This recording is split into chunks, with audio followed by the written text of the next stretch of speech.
नमस्ते दोस्तों, मैं हूं एडवोकेट संचिता जोशी और मेरे यूट्यूब चैनल का नाम है इंडियन लीगल जानकारी। दोस्तों, ये चीज़ आए दिन हम कोर्ट में देखते हैं और ये चीज़ आप भी शायद जानते होंगे कि कई बार केस पूरा पका पकाया होता है, यानी कंप्लीट होता है, सारे दस्तावेज आरोपी के खिलाफ होते हैं। जिसने गवाही दी है मेन यानी कि फरियादी, उसने भी कहीं कोई गलती नहीं की है, सब कुछ ठीक बोला है। लेकिन हमारे जो साथ में जो गवाह होते हैं यानी जिन्हें हम साक्ष्य भी बोलते हैं, उनकी गलती की वजह से पूरा केस कंप्लीट होने के बावजूद भी, पूरा पक्ष में होने के बावजूद भी हम केस हार जाते हैं। दोस्तों, ऐसा क्यों होता है? आज हम इसी बारे में बात करेंगे। तो दोस्तों, होता क्या है कि जब हम कोई अपराध हमारे साथ घटित होता है, उसकी एफआईआर लिखवाने जाते हैं, तो एफआईआर के साथ साथ हम उसमें ये भी लिखवाते हैं कि कौन कौन लोग थे जो उस अपराध के घटित होते समय वहाँ मौजूद थे, उन्होंने ये होते हुए देखा है। तो ये सारे जो व्यक्ति जिनका नाम आप बताते हैं, पुलिस पहले तो उनके कथन थाने बुला कर लेती है। उसके बाद उन्हीं लोगों को जब केस कोर्ट में पहुंच जाता है और प्रक्रिया चालू होती है, तो सबसे पहले फरियादी की गवाही होती है, उसके बाद उन लोगों की गवाही होती है जिसके नाम स्वयं फरियादी ने ही बताए थे पुलिस में।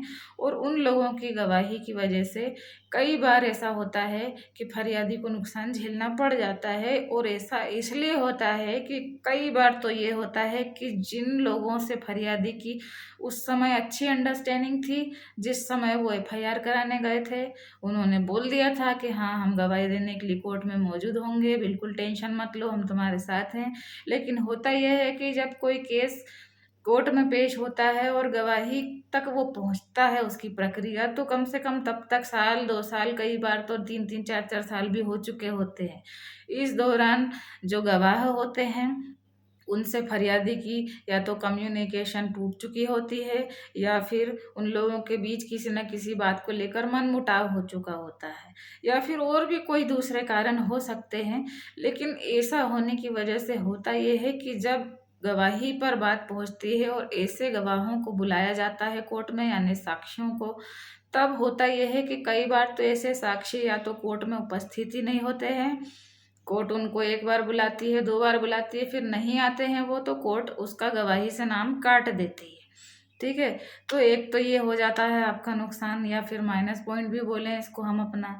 और अगर कई बार ऐसा होता है कि गवाह आ जाते हैं, लेकिन होता ये है कि आपकी उम्मीद से विपरीत गवाही देकर चले जाते हैं, यानी कि आपको लगता है वो आपके पक्ष में बोलेंगे, जैसा उन्होंने थाने में लिखी थी गवाही, सेम वैसा ही बोलेंगे। लेकिन होता ये है कि वो हॉस्टाइल हो जाते हैं। हॉस्टाइल यानी कि वो सामने वाले जो पक्षकार है, आरोपी, उसके साथ मिल जाते हैं। अब वो किसी भी प्रकार से मिल सकते हैं, या तो पैसा लेकर मिल जाएँ, या किसी और वजह से मिल जाएँ, मजबूरी में मिल जाएँ, कोई भी रीज़न हो सकता है, यहाँ मैं रीज़न स्पष्ट नहीं कर रही हूँ।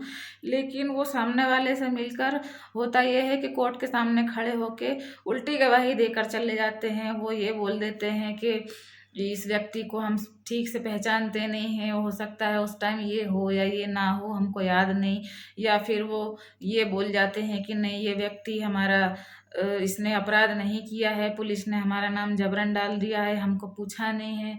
तो ऐसी कुछ भी चीज़ बोल के वो चले जाते हैं जिसका प्रभाव आपके केस पर पड़ जाता है। और कई बार एक महत्वपूर्ण बात ये भी है कि आप ऐसे व्यक्ति को गवाही लेने के लिए पहुंच जाते हैं कि चलिए मान लिए वो कोर्ट में आ भी गया, वो हॉस्टाइल भी नहीं हुआ, यानी कि उसने अपनी गवाही पलटी भी नहीं, सामने वाले पक्षकार से नहीं मिला वो, लेकिन वो दिमागी तौर से इतने कमजोर होते हैं कि सामने वाले पक्षकार का वकील उनसे 2-4 उल्टे सीधे सवाल पूछ लेता है, वो वहीं पे गड़बड़ हो जाते हैं और बोल नहीं पाते हैं।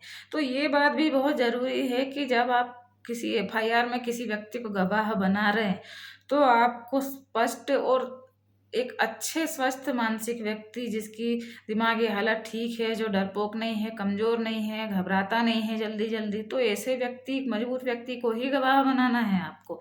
अगर आप किसी ऐसे व्यक्ति को गवाह बना लेंगे जो कोर्ट ही नहीं गया कभी, या फिर गया भी है तो उसको गवाही देने में घबराहट हो गई या वो भूल गया, तो ये सारी कमजोरियों का जो लाभ है किसको मिल जाता है? आरोपी को मिल जाता है, उसके वकील को मिल जाता है।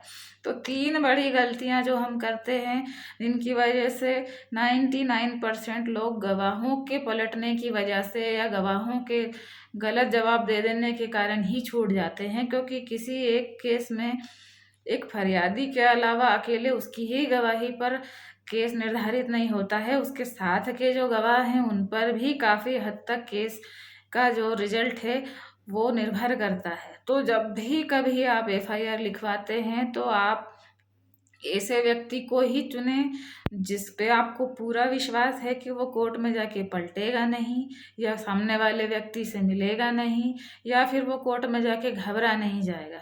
तो इन सारी चीज़ों को ध्यान में रखना आपके लिए बहुत ज़रूरी है। आशा